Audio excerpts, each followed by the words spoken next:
Hi Pisces. Okay, the first two cards I choose are for awareness for the week. Okay, Pisces, Five of Swords. Get a sense here of victory and defeat, of perhaps battles, of conflict, of arguments that are happening that you're going to have to be mindful of. You can see the person in the green here, that they appear to be victorious. He's holding the swords. He's watching as the other figures walk away.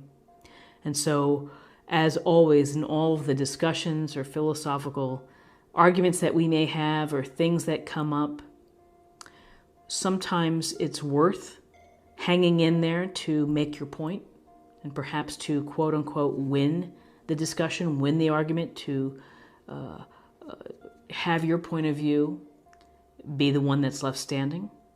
And sometimes it's equally as powerful to just lay down the sword and to walk away, that this isn't something worthwhile or isn't something worth ruining a friendship over or getting to someone simply because you can. So really there is the sense of duality with the Five of Swords, but it certainly indicates, as you see with the gray clouds, that this is a card of some type of battle, some type of conflict. And someone's going to come out on top and someone's going to say, yeah, whatever, and either walk away or just be the person that says this, I'm not going to get caught up in that. So as you're looking for the week, that's an interesting thing to think about. It's the relationships, and it's the discussions that you're having and the interactions that you're having with these relationships. And then we have the Devil, Major Arcana. And the Devil is always an interesting card because the Devil is, he's the fella who's going to mix things up in your life. He's going to make what seemed to be an easy path or an easy task a little more complicated, a little more challenging. Why? Because he wants to sabotage. He's looking to disrupt. And with the Devil, these are the things that we do, that we allow ourselves to do, that limit our progress, that limit our ability to succeed. So the Devil pops up in many different ways, as if you were really trying to watch the sweets for the week and you were doing great. And then at the office, someone brings out, the amazing buttercream cupcakes.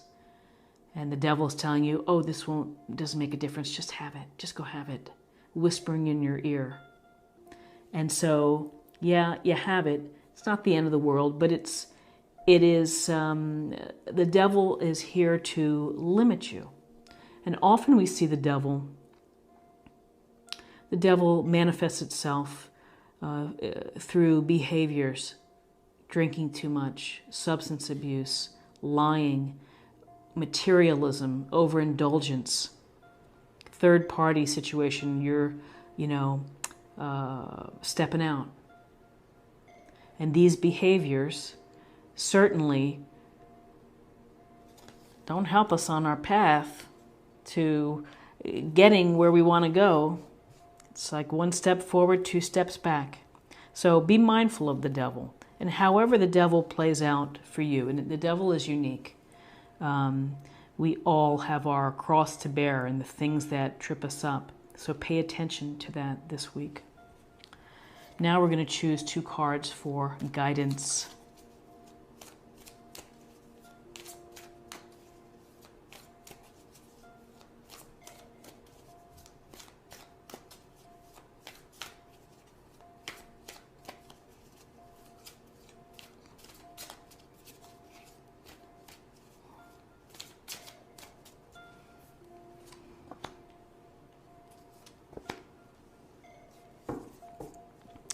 Okay, so we have the Nine of Pentacles and the Queen of Cups. So the Nine of Pentacles, this figure here, this person is in their walled garden. The walled garden protects him or her. Hard to tell what the gender is in this illustration. Grapes, pentacles, there's a sign of success here, a sign of building the foundation, perhaps the security, the comfortable life that you want. How did this person get here? Well, then this Nine of Pentacles did it through probably hard work, sacrifice, making good decisions, and making independent choices. I see the Nine of Pentacles, it makes me think of independence, of charting your own way, figuring things out and getting it done. Now, what's interesting is the falcon here on the gloved hand. The message here is hard work and building your comfortable home, building the things that bring you pleasure. Don't forget to enjoy them. Don't forget to have fun. Don't forget to enjoy the fruits of your labor. And this means enjoy your hobbies. Go out and have fun. Do things that you will enjoy doing because you've earned it. And you've earned it through independence and more than likely good decision making and, attention to detail perhaps. So then we have the Queen of Cups. And the Queen of Cups in this illustration kind of looks downward. She looks a little serious, concerned perhaps, possibly sad. The water's flowing at her feet. She's holding a very extravagant cup. She is the master of emotions. She really tunes in to you. She will understand what you're going through, what you're feeling, what you're sensing. Highly tuned, intuitive spirit here. This queen offers unconditional love. And so she may be offering you unconditional love for yourself, which is don't forget to love yourself. Simply because that's one of the best ways to deal with the devil, is to love yourself. She, considerate, sensitive, intuitive, can understand the tone and the temperature of a room. So whether you have a Queen of Cups within your family, at work, relationship-wise, friendship-wise, this is someone who can give you good counsel. This is someone worth listening to. She's honest, she's sincere, and is emotionally present. So now I'm going to choose 2 cards for possible outcomes.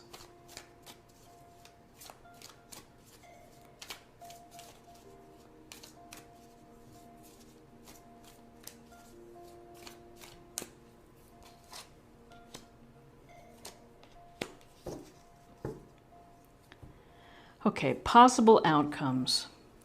The Moon, Major Arcana. So what does this card bring into a weekly reading? It brings that there could be a matter or situation that you are unsure of. You're unsure of how to proceed. You are feeling anxious about it. There maybe could be some residual fears behind anything that you might have to do associated with this situation. But the Moon, we think we're seeing one thing, but it may be another thing, because it could be an illusion. It could be the sleight of our mind, seeing what we want to see. And so I think that sometimes there's anxiety with the Moon. There's certainly uncertainty. Things are not clear. Secrets could be present and have not been revealed, so that there's an undercurrent here. The Moon, again, I think it's telling you to be mindful that what we see may be not what we really see. And so if you are careful about that, then you can get out of this uncertainty. If you are in control, if you are finding more ways to clarity, then that can help. But when I see the Moon, it's tuning into your psychic ability, turning into your intuition as well.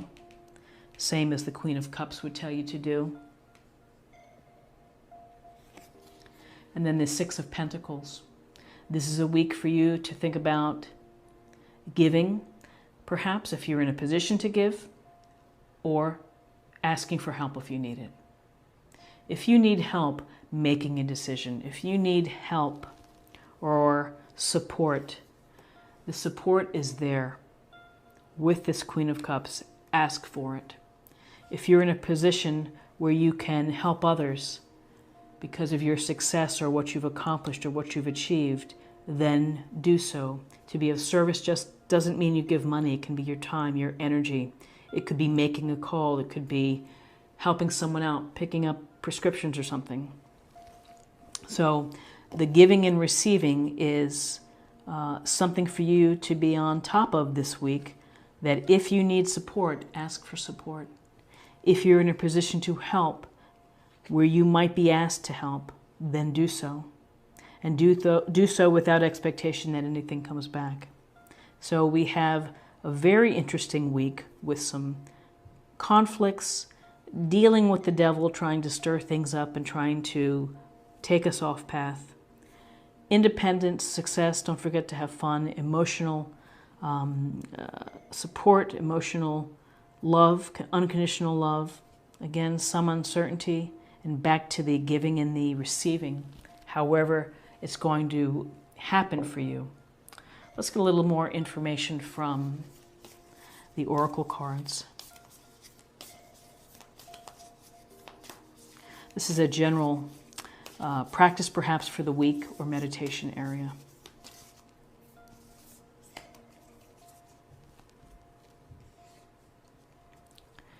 Rainbow blessings. Blessings are showering your life. And it may not feel as if you're having blessings. You may feel that it's not quite there yet. But if you are living and if you are breathing and you are in good health, then count your blessings. That's probably step number one. And then you can go from there. You can think about and create a gratitude list that is going to capture what you are grateful for. It's a wonderful way to start the day. It's a wonderful way to maintain perspective. Now I'm going to choose a card for emotional self or spiritual self.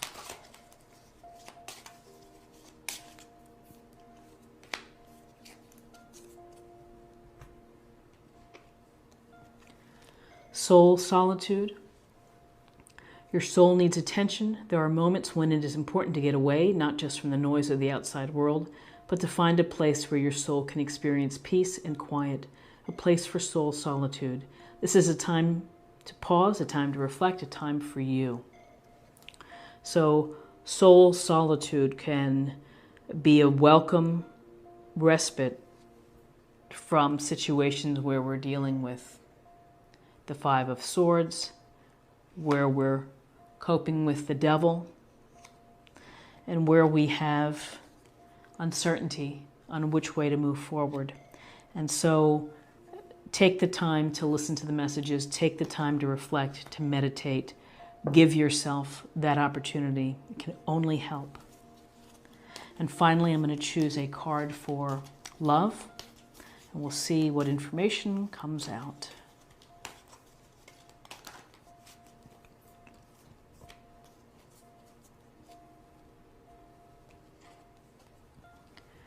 Joy, you delight in the love of life and bring a spirit of fun to all that you do. So find the joy. You may be dealing with some things this week, but don't forget to find something that brings you joy. A moment, a memory, a chance conversation, a funny story that you read online. Incorporate joy into your life, and it certainly, again, these things and these oracles help